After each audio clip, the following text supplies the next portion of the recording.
Hi everyone, welcome to another Age Up, Age Well Cognitive Connection. I'm Chris.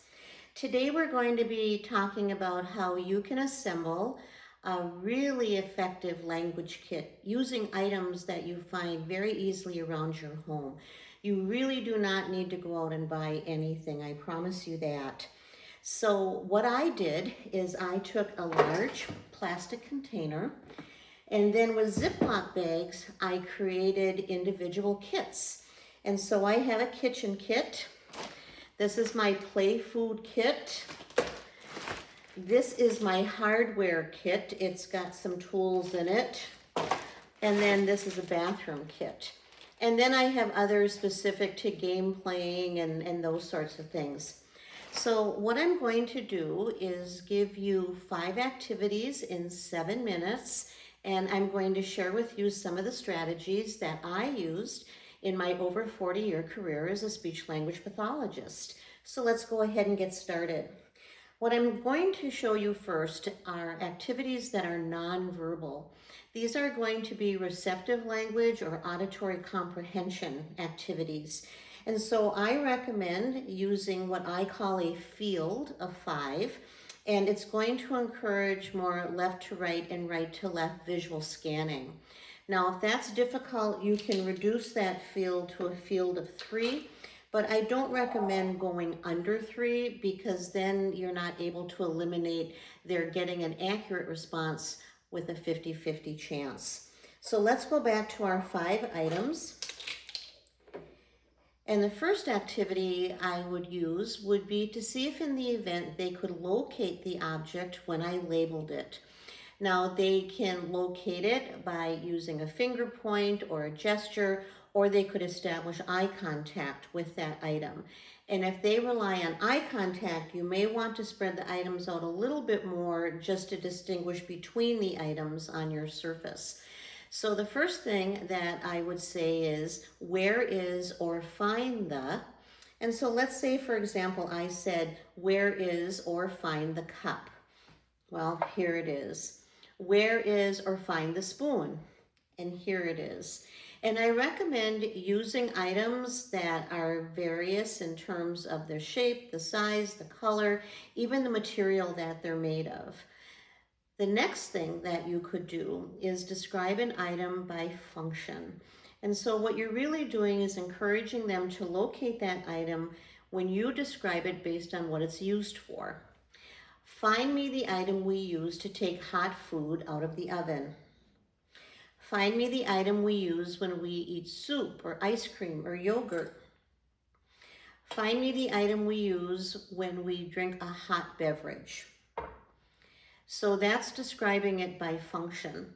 If you want to expand on that, you could describe it by attribute. And an attribute is a characteristic. As an example, find me something made of plastic.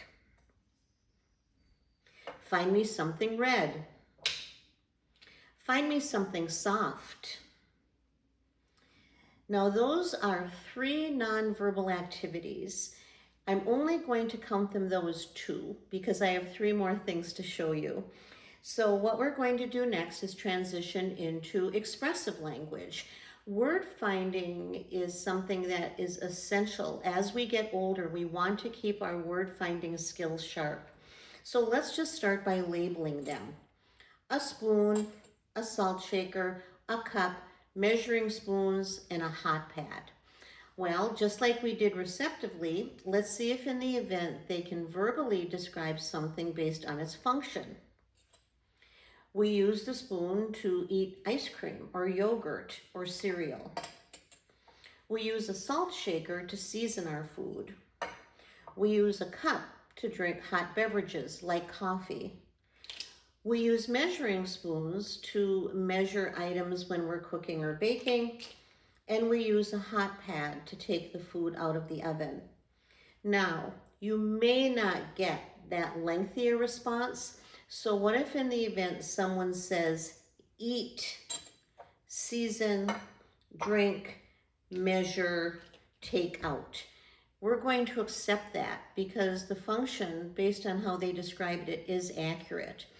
Now, if you want to take it to another level and have them verbally define something or describe it by attribute, this is made out of stainless steel, this is plastic, this is ceramic. Maybe we say something about this being red, and we say this is green or soft.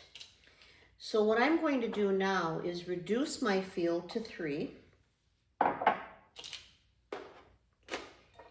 And I have the spoon, the salt shaker, and the hot pad. If you want to provide input to yet another sensory system, you can have the individual hold it. And if they're having a difficult time labeling something, they may be able to demonstrate the function of that item. You're going to continue to challenge them to their highest level of skill. So now I have 3 things, and now I have a large dish towel. You may see where I'm going with this. I'm going to cover the items. Now, I might count to myself to 10 or 15 or 20 seconds and then see if in the event the individual can remember what they saw. If they can't, they may be able to describe what they saw. Sometimes they'll say, oh, I remember seeing a spoon, and then they'll say, what was next to the spoon? Well, it's only next to it if I didn't change the positioning. So do you remember what's underneath there? Are you able to recall? Are you able to recall that we had a spoon? Any memory for what we have next? That was a salt shaker. And now the third item, what if I told you it was soft and green? And there's the hot pad. Everyday items can make a big difference. Go around your house, have other members of your family help you to locate things. If you have a specific interest, a hobby, for example, you could put together a hobby bag. If you really like to cook, you may find items in your kitchen that you want to have in a cooking bag. You get to decide what your language kit includes. All right, there you go. Receptive or auditory, and expressive or verbal activities. And as a bonus, if someone is recovering from an accident, illness, or injury, and their speech has been impacted, specific to volume or clarity or rate, this is also a great way in which to address that. For example, a teaspoon is going to be 2 syllables, and that SP, we call that a consonant blend. That might be more difficult for them to say. A salt shaker, now you're up to 3 syllables, and then that SH blend.